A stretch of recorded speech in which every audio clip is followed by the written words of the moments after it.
Amigos, vámonos con la guía de la primera carrera de la temporada 2024 de la Fórmula 1, la guía del Gran Premio de Bahrein. Un gran premio que en esta edición de 2024 va a cumplir nada más y nada menos que su 20º aniversario. Y ahí tenemos una bonita foto pues de la primera edición de este Gran Premio, que ojo, cayó el 4 del 4 de 2004. Me encanta la cifra, el 4 de abril de ese año 2004. Aquí estaban Fernando Alonso, Jarno Trulli y Fran Montagny.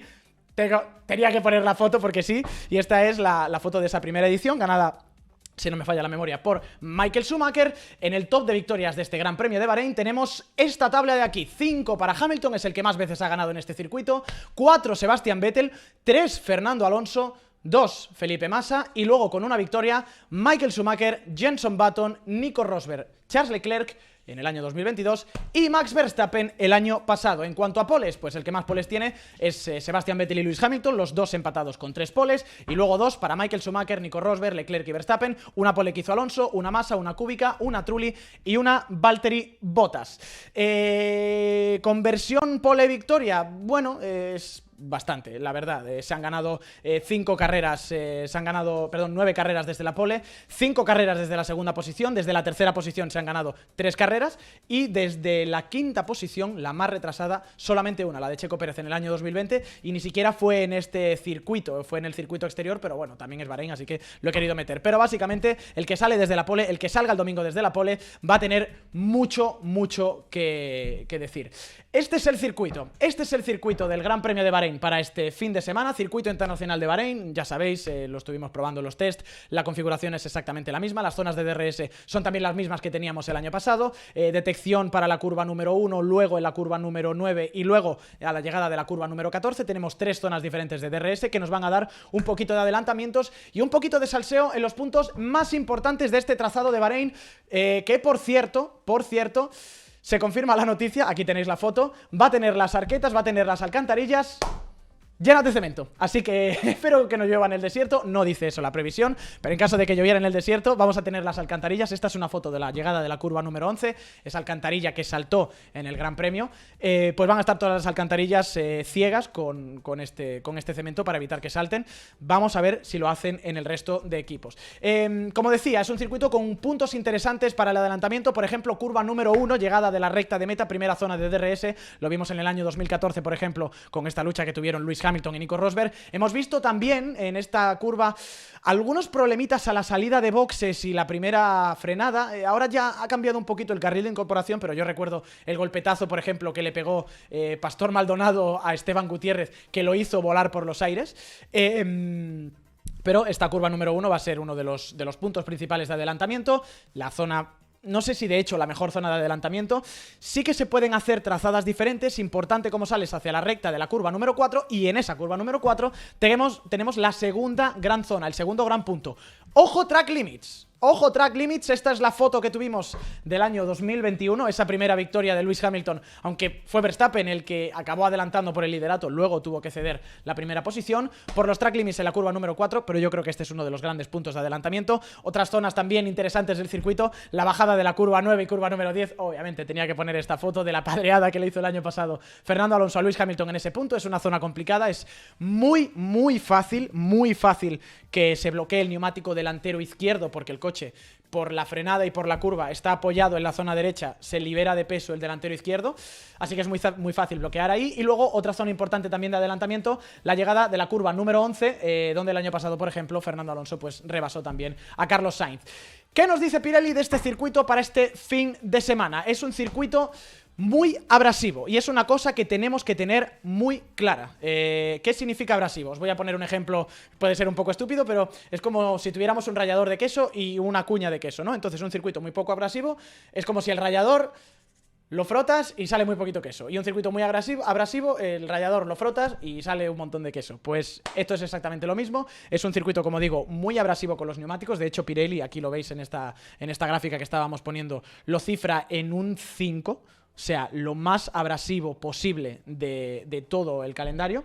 Y aparte de todo eso, vamos a tener también que tener cuidado con los neumáticos traseros. Cuidado, porque va a ser el factor limitante en este Gran Premio de Bahrein, cómo se gestione la tracción y cómo se gestione la degradación de los neumáticos traseros. Lo veis aquí en el gráfico, es el trasero izquierdo el que sufre más. ¿Por qué? Yo creo que sobre todo por estas curvas que tenemos aquí de la subida de la 12, 13, todo esto es bastante apoyo.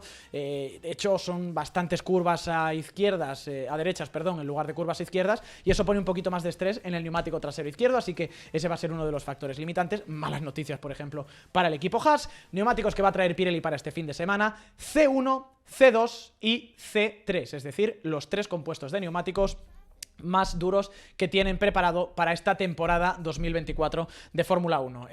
Además de todo eso, que nos dice también el gráfico de Pirelli, que hay mucha evolución de la pista, suele haber bastante viento y por el viento suele volar mucha arena al circuito, así que casi, no te digo que la pista empiece verde cada día, pero sí que es verdad que hay bastante evolución del principio del fin de semana al final. El viento afecta bastante y además de todo eso no hay demasiado estrés también, ni lateral ni longitudinal. La carga aerodinámica por largas rectas no es demasiado excesiva en Bahrein tampoco, y lo que sí que importa mucho es el tema de la tracción, sobre todo en el tercer parcial. Ojo con Ferrari, que va muy fuerte en ese punto. Y lo que decíamos, la abrasión del asfalto, que ahí sí que estábamos en el tope absoluto, en el número 5. ¿Qué pasó el año pasado? Porque el año pasado teníamos también el neumático C1, C2 y C3 de Pirelli. Este año recordemos que hay unas composiciones un poco diferentes, recordemos también que las llantas han cambiado, eso no debería tampoco afectar demasiado al comportamiento del neumático, pero bueno, es un factor que tenemos que tener en cuenta. La estrategia del año pasado fue C3, C3, C1. El neumático más blando y luego el neumático más duro. Nadie pasó por el neumático C2. Supongo que veremos algo igual. Sí que hay por aquí algunos cambios, lo vemos aquí en la vuelta número 40, al blando hacia el final. Esto fue por el Virtual Safety Car que salió con el coche de Leclerc cuando se quedó parado al final de la carrera, pero los líderes hicieron su estrategia sin impedimentos en pista, vamos a decirlo así. Así que vamos a decir que la estrategia se puede parecer un poco y que al menos el dibujo que tenemos en la parte superior de la tabla es un dibujo de estrategia normal, no condicionado por coches de seguridad y no condicionados tampoco por algún Virtual Safety Car. Lo dicho, C1, C3 pueden ser los neumáticos de carrera, C3 seguro para la clasificación. Y quiero estrenar este año con esta sección de la previa, tenemos que hacer la onboard también del circuito, pero quiero estrenar con vosotros un pequeño análisis, un pequeño apunte de cómo llega cada equipo a este Gran Premio. Me la voy a jugar y me vais a matar en redes sociales, en YouTube, aquí en Twitch o lo que sea. Esto es de los test, este papel es de los test, pero igualmente lo voy a utilizar para ahora. He hecho una predicción, ¿vale? He hecho una predicción del fin de semana de cómo creo que van a quedar las cosas. Pero, antes de todo eso, en esta previa, en esta guía del Gran Premio de Bahrein, os quiero contar también cómo llega, un pequeño apunte de cómo llega cada equipo a esta primera carrera de la temporada. Y hay que empezar con Haas, el equipo Haas. Los datos que tenemos son de la pretemporada, luego vamos a ir actualizando en futuros grandes premios con lo que vaya pasando durante el año, pero el principal problema que tuvo Haas el año pasado y lo que ha tenido también en la pretemporada es la degradación en carrera. Este es un circuito, como estábamos diciendo, muy limitado de la parte trasera, así que cuidado porque pueden sufrir por ahí bastante. Palabras de Kevin Magnussen después de los test: hemos dado un paso adelante, pero no quiero levantar expectativas, aún queda mucho trabajo por hacer. Es decir, os lo traduzco yo, el coche es mejor, porque todos los coches son mejores, pero no se han resuelto los problemas. Sí que eran un poquito más condescendientes, un poquito más optimistas, vamos a decirlo así, en Haas después de los test, y decían, oye, quizás sí que se ha dado ese pequeño paso adelante, y va a ser un fin de semana muy interesante porque, ojo, es el primer fin de semana de Ayao Komatsu como nuevo jefe de equipo. Ya sabéis que Ayao Komatsu era un poco el segundo de a bordo en Haas cuando estaba Günther Steiner. Günther no va a estar este año. Ayao Komatsu era director de ingeniería en pista. Y ha habido dos palabras muy interesantes. Ha dicho Ayao que el año pasado pudimos clasificar P8, pero luego no podríamos haber corrido. Pudimos haber clasificado P8. Al final Hülkenberg clasificó en la 10ª posición. Este año vamos a buscar un compromiso, es decir, van a hacer un coche más para gestión de carrera que clasificación. Y ha habido una palabra que me ha gustado mucho de Nico Hülkenberg, que dice algo así como: los ingenieros este año no podrán engañar a Komatsu. Y he leído eso y me he quedado pensando, coño, estaban engañando a Günther Steiner. ¿Por qué ha dicho esto Hülkenberg? Pero lo dijo en los test, y es de estas pocas frases de los comunicados de los equipos o de los pilotos que son remarcables y dices: ¿por qué dice esto Hülkenberg? ¿Es que se la estaban colando doblada a Günther Steiner de alguna manera? No sé, me ha llamado la atención. Haas, lo he puesto último, porque es el orden de constructores. El orden en el que van a aparecer los equipos ahora es orden de constructores. Stake, Kick, Sauber, como lo queráis llamar, Cristóbal los puso como penúltimo equipo en su porra de final de año, o sea, de principio de año, de final de los test, y yo sinceramente también me lo creo. Es el tercer año de Guan Yu Zhou y Valtteri Bottas en la Fórmula 1. Bottas sigue insistiendo con el mallet, pero nadie le hace ni puto caso, perdón, básicamente. Y es interesante, eso sí, unas declaraciones que han salido en las últimas horas de cómo llega el equipo Sauber a este Gran Premio de Bahrein, de Alessandro Alunni Bravi, que es el jefe del equipo, no es el CEO, porque el CEO sabéis que es Andrea Seidel, y ha dicho Alessandro Alunni Bravi que sigue insistiendo en el compromiso de Audi para la Fórmula 1, que el compromiso de la marca de los 4 aros es total. Marcus Duesman era el CEO de Audi cuando se fraguó todo el negocio, pero se fue el año pasado, entró a sustituirle Gerold Dulner, y Dulner pichipichá parecía un poco con el proyecto de Fórmula 1. Había rumores que decían incluso que si por él fuera iba pum a quitar, a desenchufar y quitar por completo la inversión, pero insisten desde el equipo Kick Sauber que el compromiso con Audi es total y que estarán en la Fórmula 1 para 2026. Bisha Kashap Red Bull. Y si os digo la verdad, amigos, este es uno de los equipos que más incógnitas me generan. No van a estar en podios y no van a estar ganando carreras, obviamente, pero cuidado porque pueden estar en esa zona media y no sé muy bien dónde colocarnos. Es la temporada número 4 de Yuki Tsunoda en la Fórmula 1 y me parece que es un dato interesante porque en esta cuarta temporada, siendo más maduro que nunca, va a tener que tirar de experiencia porque se tiene que medir ante Daniel Ricciardo. Ricciardo, que ya ha dicho en declaraciones previas al Gran Premio que está más motivado que nunca, más fuerte que nunca, que el año pasado, entre que era mitad de temporada y que tuvo la lesión, no se encontró del todo cómodo, que al final del 22 notaba que necesitaba un descanso, pero que eso ya se ha pasado y que este año venimos a competir, y no lo dice Ricciardo, pero lo digo yo, si se puede coger el asiento de Red Bull en el 24, en el 25, pues mejor todavía. ¿Dónde están? Ya digo, es una gran incógnita. Desde luego creo que van a estar mejor que esta posición en la que aparecen aquí, esa penúltima, o antepenúltima, mejor dicho, posición en el campeonato de constructores del año 2023. Habló Peter Bayer también en la previa de este Gran Premio de Bahrein y ha dicho una cosa muy interesante sobre el nombre. Me han parecido guay las declas de Bayer. Decía, de momento nos estamos centrando en el coche y ya veremos dónde acabamos con el nombre. En fin, no sé cómo lo vamos a llamar. Yo creo que ni saben ellos dentro del equipo cómo llamarlo. Bendito problema tener a Bisha y Cash App como sponsors. Y hay una cosa que se estaba desmintiendo de Red Bull, desde Red Bull, y que ahora sí que ha confirmado Peter Bayer. Dice, bendito problema eso, tener a Bisha y a Cash App como sponsors. Ellos nos están apoyando y Racing Bulls es una empresa italiana apoyada por Red Bull. O sea, para mí, Racing Bulls es el nombre de la entidad que ellos han creado, que antes se llamaba Toro Rosso, que antes se llamaba Alfa Tauri, que antes se llamaba Minardi, para operar seguramente financieramente dentro de Italia, y a eso le han añadido los nombres de los patrocinadores. Pero básicamente resulta que sí, RB para mí va a significar Racing Bulls. Siguiente en el campeonato de constructores del año 23, para hacer esta previa del Gran Premio de Bahrein. El equipo Williams tuvieron un test complicado en cuanto a fiabilidad, problema en la bomba de gasolina de Albon y problema en el palier de Sargent, y por eso pues no sé un poco qué pensar de ellos llegando a este primer Gran Premio. He hablado de Dave Robson, el jefe de rendimiento, y dice que han aprendido todo lo necesario. Sí, pero el test ha estado bastante lastrado y hay habladurías de todo tipo en el paddock. Que Rosaleni dijo que había mejorado un segundo respecto al año anterior, había gente que decía que estaban mucho más por debajo. No creo que vayan a ser Falorillo y Rojo, no sé si meterlos tampoco en la zona media. La sensación, eso sí que lo tengo que decir así, es que han pegado un paso atrás respecto al año pasado. Veremos, evidentemente, dónde se quedan en esta primera carrera. Vamos con el equipo Alpine y hay una pregunta que yo me he estado haciendo hoy mientras estaba escribiendo esta sección, que es, ¿pueden ser el último coche? Y creo que la pregunta procede. Está todo el mundo tan triste, tan decepcionado con Alpine, que hasta el propio Pierre Gasly ya ha dejado entrever que puede haber un futuro fuera del equipo para él. Ha dicho Gasly en la previa del Gran Premio, me temo que vamos a necesitar mucha paciencia. Sabemos que hay potencial para desarrollar esta temporada y esperamos que suceda lo antes posible, ojo, pero puede que no suceda. Palabras de Esteban Ocon. Vamos a empezar desde atrás, tenemos que entender el nuevo concepto del coche. ¿Cuál es el nuevo concepto del coche? Que tienen un motor muy malo. Os lo resumo yo ya. El problema que tiene el equipo Alpine es que, como el motor está congelado y como no se aprobó esa equiparación de rendimiento por la que estaban ellos abogando el año pasado, les queda hasta el año 2026, cuando, obviamente, cuando se confirme tendremos nuevas unidades de potencia, les queda, pues, intentar sacar el máximo posible con el motor que tienen. Un motor, seguramente, lo confirmo, el motor con menos potencia de la parrilla.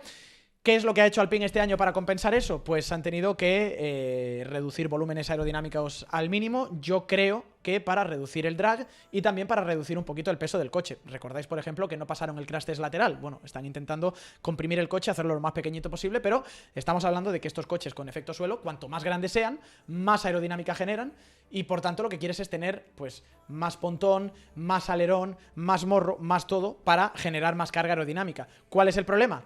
Eso te genera drag, y si tienes drag, el motor tiene que ser potente, si no te ves penalizado en recta. Vale, vamos a quitar superficies aerodinámicas. El coche tiene menos drag, el coche no se agarra ni por ningún lado y destroza los neumáticos y no tiene nada de grip, así que han conseguido hacer un coche con peor agarre y peor gestión de neumáticos. Recordemos, Bahrein, circuito muy limitante del eje trasero, sobre todo el neumático trasero izquierdo. Cuidado con la gestión de neumáticos de Bahrein y de Alpine este fin de semana. Aston Martin. Equipo Aston Martin. Y aquí vuelve otra vez la incógnita de si hay que hablar de Aston Martin o hay que hablar del efecto Fernando Alonso. De nuevo, los rumores en el paddock son de todo tipo. Hay gente que cree que no es ni cuarto equipo, a lo mejor quinto equipo. Hay gente que, sobre todo también yo creo que fiándose un poco de la ilusión de los aficionados, pone a Aston Martin como tercer equipo. Hay que ver qué hace Aston Martin y hay que ver qué es lo que hace Fernando Alonso. Me interesó mucho una entrevista que tuvo Lance Stroll con Ted Kravitz en Sky F1 el último día de pretemporada, en la que habíamos visto que el Aston Martin era muy bueno en ciertos puntos de final de recta, en algunos microsectores donde se notaba bastante velocidad punta. Y claro, le preguntaban a Stroll, ¿más velocidad en las rectas? ¿Significa eso que se han comprometido el comportamiento del coche en curva por ello? Y decía Stroll, bueno, sí, somos mejores en línea recta, así que tenemos que trabajar más en el comportamiento por curva del coche. Esas son las palabras de Stroll. Decía también que estaban haciendo progresos, que estaban progresando adecuadamente. Y lo dicho, es un poquito difícil, yo creo, hacer una lectura de en qué lugar está el equipo Aston Martin llegando a este Gran Premio de Bahrein. Ves las tandas de Stroll y son inconsistentes, con ritmo de quizá quinto coche durante el fin de semana. Lo decíamos aquí en el directo de pretemporada, te pasaba de un 38.5 a un 39.3 y de repente ves la tanda de Fernando Alonso y dices, coño, pues igual sí que si hay una carrera con algo de movimiento puede repetirse el podio que hubo el año pasado. Ha hablado Dan Fallows, uno de los jefes de aerodinámica del equipo Aston Martin, y ha dicho en la previa del Gran Premio de Bahrein que, agarraos y ataos bien vuestra ropa, el objetivo de la temporada es mantener una buena evolución con el AMR 24, ¿ok? Alcanzar a Red Bull todavía es posible gracias a la continuidad del reglamento del 24 y del 25. Lo he puesto en mayúsculas aquí en el guión. Alcanzar a Red Bull todavía es posible, ha dicho Dan Fallows. Obviamente refiriéndose a la continuación que hay de rendimiento y de rendimiento, sobre todo de reglamento, perdón, en la temporada 2024 y la temporada 2025. No, señores, calmémonos. Calmémonos, señores, calmémonos. Pero sí que hay una cosa en la que insisten mucho en Aston Martin, en la que insiste también Fernando Alonso y toda la gente del equipo, y es, lo que queremos es un coche con una buena plataforma con la que poder desarrollar. El año pasado Aston Martin pegó el fogonazo a principio de año y luego ya vimos qué pasó cuando empezaron a entrar las mejoras. Ahora lo que dicen es, quizá no hay, lo estaba comentando hoy Fernando en la rueda de prensa, quizá no hay un salto cualitativo tan bestial al principio de la temporada, de pasar de ser el séptimo coche en el 22 a estar luchando por el podio en el 23, pero sí que puede haber una mejor evolución o se está intentando crear una base para que haya una mejor evolución a lo largo del año. Pero para mí el titular es un poco eso que decía Dan Fallows, alcanzar a Red Bull todavía es posible. Equipo McLaren, me sorprendió mucho ver a Lando desanimado en las entrevistas y entonces no sé exactamente cómo llegan tampoco a este Gran Premio de Bahrein. Decía en Sky F1 Lando Norris que el podio no sería posible, la respuesta fue muy clara. ¿Podéis hacer los tiempos de Ferrari? Respuesta de Lando, no. De momento, no, decía Lando Norris. Y voy a contradecir lo que todo el mundo dice, sin embargo, porque hay, sobre todo desde la prensa británica, que sabemos que también se hace un lobby fuerte para darle fuerza al equipo McLaren, yo no los veo tan fuerte. Yo no los veo tan fuerte. Yo estuve siguiendo la tanda, por ejemplo, de Oscar Piastri con el neumático C3 y, joder, me quedó alguna duda. La gente lo está poniendo como tercer equipo o cuarto equipo a lo mejor. Yo creo, opinión personal mía, que al menos Fernando puede estar por delante de alguno de los McLaren en este Gran Premio.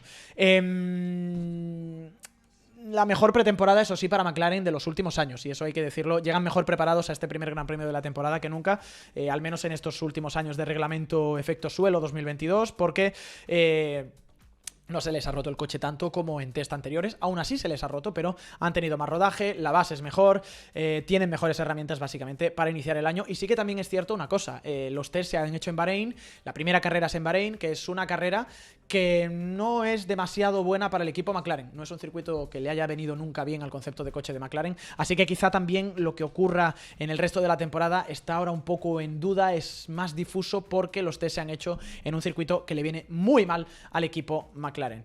Ferrari, tercero en el campeonato de constructores el año pasado, por eso está aquí en este orden. Llegan con la vitola de ser el equipo número 2 a este Gran Premio de Bahrein, no por los 2 días que han liderado los tiempos, sino por las tandas largas. Han sido buenas, han sido muy buenas, tanto las de Carlos como las de Leclerc. La comparación directa con McLaren, además, nos dejaba buenos visos. La comparación directa también el último día de la simulación que estaba haciendo Leclerc con la que estaba haciendo Max Verstappen. Están contentos con la fiabilidad. El año pasado Leclerc, recordemos, tuvo un problema mecánico aquí que le privó del podio, se le rompió la parte eléctrica. Bromeaba Frédéric Vasseur, que me ha hecho mucha gracia en Canal Plus Francia, con el rodaje de Ferrari esta pretemporada. Le decían a Vasseur, oye, no habéis sido el equipo con más rodaje, habéis sido, creo, el segundo equipo con más rodaje. Y decía Fred, sí, pero bueno, tampoco nos estamos preparando para las 24 horas de Le Mans. Lo que se ha podido ver hasta ahora es que el coche funciona bien en el tercer parcial, que es un coche que funciona en curva lenta y zona de tracción. Y Sainz nos confirmaba en soymotor.com, en esa entrevista exclusiva con Cristóbal Rosalain, que sí, este Ferrari es otro coche. La pregunta va a ser, ¿con qué mentalidad va a empezar Carlos el Mundial? Pues es una muy buena pregunta. Es una muy buena pregunta porque recordemos, es su último año de contrato con el equipo Ferrari. El año que viene se irá no sabemos dónde y entrará Lewis Hamilton. Mercedes, para mí es una de las grandes incógnitas de este primer Gran Premio de la temporada. Dependiendo de dónde mires, es o tercer o quinto equipo en esa zona media tan apretada. Interesante que vimos en los test 2 anclajes diferentes del triángulo de suspensión delantera para jugar con el anti-dive del coche. Lo que se está reportando desde la prensa alemana, desde Automotor Un Sport, por ejemplo, es que han decidido descartar porque una de las configuraciones era demasiado agresiva, pero me parece increíble que Mercedes siga todavía, aunque Red Bull es la referencia y todos estamos mirando a el pedazo de coche que ha hecho Red Bull, que Mercedes haya innovado y que haya creado un coche sobre todo con el problema de peso que ello comporta, con 2 anclajes diferentes para la suspensión delantera, para poder cambiarla de circuito a circuito, es una pasada. Eso, sinceramente, es una pasada, aunque quizá han sido demasiado agresivos, han sido demasiado optimistas y vamos a ver cómo les funciona. Pero, bueno, al menos sabemos que están trabajando, que los cerebros siguen funcionando dentro de Mercedes. Objetivo Mercedes parecido al de Aston Martin, decía Toto Wolff en la previa del Gran Premio. El objetivo es crear una plataforma estable y consistente para desarrollar durante el año. Es decir, queremos un coche que sea fácil de comprender, fácil de arreglar y donde podamos meter actualizaciones que sepamos que van a funcionar, porque de nuevo la carrera de actualizaciones va a ser la clave en esta temporada 2024, porque en el 25 todo el mundo va a trabajar en el coche del año 2026 y por tanto el coche con el que acabemos este año yo creo que se va a parecer mucho al coche que veamos al año que viene. Cosas extradeportivas que me han parecido interesantes en esta previa de Bahrein para Mercedes. Ha hablado Toto Wolff y ha dicho que Mercedes ofreció un contrato más corto a Hamilton de lo normal para mantener las puertas abiertas a Andrea Kimi Antonelli, que se está erigiendo como uno de los grandes baluartes para ese segundo asiento que queda libre, o el primer asiento, si lo quieres llamar así, por la marcha de Lewis Hamilton. Y decía Mercedes que, bueno, un poco la de Piastri, ¿no? Por no intentar quemar demasiado a Antonelli, contratos cortos a Hamilton, para que Andrea pudiera tener algún tipo de opción en el futuro. Y vamos con el equipo referencia del año pasado, el equipo que está en este ranking, que de nuevo, digo, está ordenado por cómo acabaron en constructores el año pasado. El equipo Red Bull en primera posición. Claramente son los líderes. Preguntes donde preguntes, la gente cree que pues tienen 8 décimas o 1 segundo de diferencia. Hay gente que es un poquito menos catastrofista y habla de 4 o 5 décimas dentro del paddock. Y es interesante porque ha hablado Pierre Waché, aerodinamicista del equipo, y ha dicho que no comparte que se haya mantenido la ventaja del equipo durante el invierno. Ojalá fuera mayor el hueco de lo que se ha visto, pero no lo ve así. O sea, haciéndola de siempre de, no, el equipo es más humano de lo que creéis y habrá muchas sorpresas en la primera carrera, decía Pierre Gasly. Cuando miras a las tandas largas de Ferrari, por ejemplo, fueron muy rápidos, y el problema es que en esta pista es tan específica con los neumáticos y el asfalto que no puede sacar buenas conclusiones. Pero yo creo que nadie duda de que Red Bull va a ser la referencia. La pregunta, para mí, la gran pregunta este fin de semana va a ser cómo de rápidos van a ser, si están más cerca de ese gap de un segundo o si por el contrario están más cerca de esas 4 o 5 décimas de las que se habla. ¿Qué vimos en pretemporada? Pues dos historias muy diferentes, tal y como fue la mitad de la temporada pasada, y no me gusta que empecemos ya con Checo con algunas malas sensaciones expresadas incluso por él. Verstappen estaba increíblemente cómodo con el coche, y al pobre Checo además es que le tocó todo lo malo, porque tuvo el problema del incendio del freno en, creo, el primer día de pretemporada, y además se le levantó la alcantarilla y también tuvo que reparar el coche, y eso pues también te afecta. Verstappen, como digo, súper cómodo con el coche. La tanda que hizo el último día con el neumático C3 en 37 todo el rato, sin degradación, fue absolutamente espectacular. Dicho todo eso, llega el momento de hacer la predicción. Sé que aquí pone F1 Testing, pero vamos a decir que es la predicción para la primera carrera de la temporada. De nuevo, esto es basado en mi opinión, lo que he leído, la información que hemos podido tener aquí en soymotor.com y sensaciones personales. Para mí, la predicción es que en Bahrein el primer equipo va a ser Red Bull, segundo Ferrari, tercero no sé cómo ponerlo, entonces he decidido poner el nombre del equipo, pero he puesto tercero Aston Martin,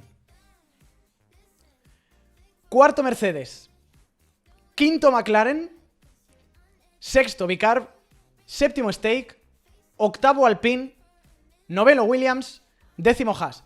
Es la opinión de Jorge Iglesias. Es la opinión de Jorge Iglesias, mi porra de lo que creo que va a pasar este fin de semana. Antonio Lobato tiene una diferente, Cristóbal Rosalín tiene una diferente, Tomás Slaffer tiene una diferente, y lo bueno de este canal de Twitch de soymotor.com es que todas pueden entrar aquí, pero mi opinión, lo que yo pienso, es que podemos tener al equipo Red Bull como primero, y que ojalá las sensaciones de Fernando sean lo suficientemente buenas como para que pueda ser el tercer equipo y de alguna manera pues pueda haber ese podio. Sea como sea, estos son, amigos, los horarios que vamos a tener para este fin de semana del Gran Premio de Bahrein. Recordad una cosa, se adelanta todo un día por el Ramadán, así que la carrera será el sábado, el viernes será la clasificación, el jueves tendremos los libres. Jueves a las 12:15, horario centroeuropeo de verano, de invierno, perdón, horario centroeuropeo de invierno, tendremos la previa a las 12:15, a las 12:30 la retransmisión de los libres 1, a las 15:45 previa de libres 2, a las 4 de la tarde tendremos la segunda sesión de entrenamientos libres